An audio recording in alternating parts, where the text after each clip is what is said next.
Ladies and gentlemen, it's my privilege to introduce our honored commencement speaker, Mr. Kurt Vonnegut, an American novelist, short story writer, literary critic, is the son of architects and painters, and an artist in his own right.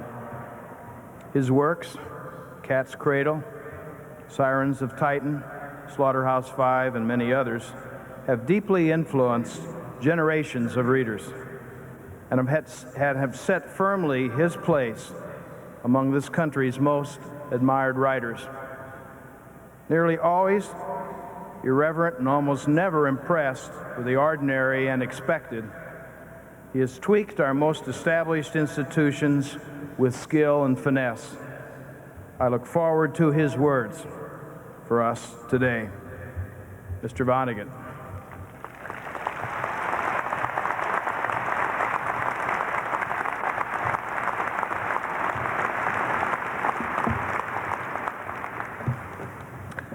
There are three things that I very much want to say to the class of 1994 in this brief hail and farewell. They are things which haven't been said enough to you freshly minted graduates, nor to your parents or guardians, nor to me, nor to your teachers. They are, I will say these in the body of my speech, I'm just setting you up for this. First, I will say thank you. Second, I will say I'm truly sorry. Now that is the striking novelty among the three. We live in a time when nobody ever seems to apologize for anything. They just weep and raise hell on the Oprah Winfrey show. Now the third thing I want to say to you at some point is, probably close to the end, is we love you. Now, if I fail to say any of those three things in the body of this great speech, hold up your hands, and I will remedy the deficiency. And I'm going to ask you to hold up your hands this early in the proceedings for another reason. I first declare to you that the most wonderful thing, the most valuable thing you can get from an education is this: the memory of one person who could really teach, whose lessons made life and yourselves much more interesting and full of possibilities than you had previously supposed possible. Now, I ask this of everyone here, including all of us up here on the platform: how many of us, how many of you had such a teacher? Kindergarten counts. Please hold up your hands. Hooray. You may want to murmur the name of that great teacher. I thank you for being educated. I've thanked you now. That way I don't have to speak to a bunch of nincompoops. And for you freshly minted college graduates, this is a puberty ceremony long overdue. We, whose principal achievement is that we're older than you, have to acknowledge at last that you are grown-ups too. There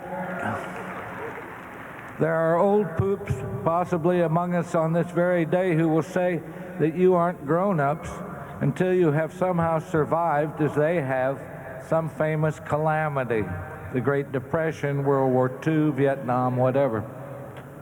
Storytellers are responsible for this destructive, not to say suicidal, myth. Again and again in stories, after some terrible mess, the character is able to say at last, "Today I am a woman. Today I am a man." The end. When I got home from World War II, my Uncle Dan clapped me on the back and he said, "You're a man now." So I killed him. Not really, but I certainly felt like doing it. Now, you young twerps want a new name for your generation? Probably not. You just want jobs, right?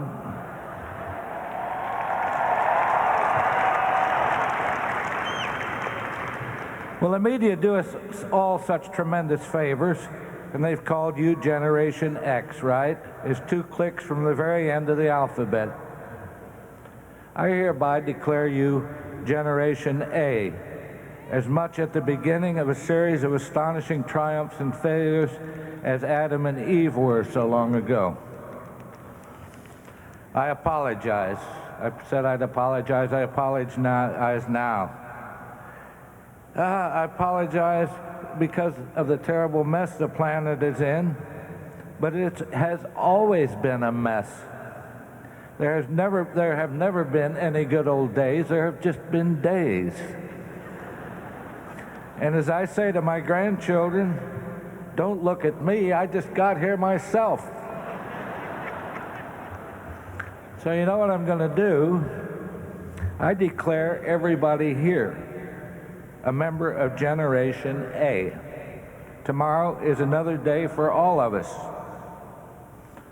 Having said that, I have made us, for a few hours at least, what most of us do not have and what we need so desperately. I have made us an extended family, one for all and all for one. A husband, a wife, and some kids is not a family. It's a terribly vulnerable survival unit. Now, those of you who get married or are married, when you fight with your spouse, what each of you will be saying to the other one actually is, you're not enough people. You're only one person. I should have hundreds of people around. I met a man and a wife in Nigeria, Igbos. They just had a new baby. They had 1,000 relatives there in southern Nigeria, and they were going to take that baby around and visit all the other relatives.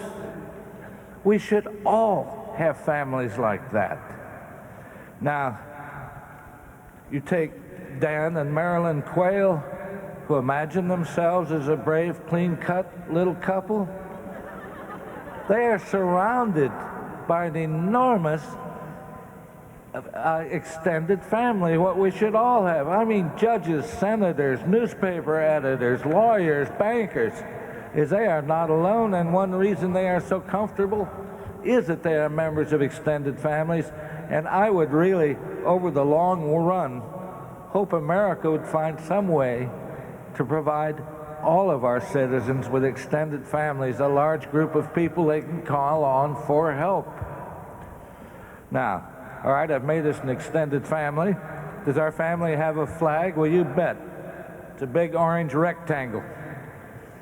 Orange is a very good color and maybe the best one. It's full of vitamin C and cheerful associations, if one can forget the troubles in Ireland.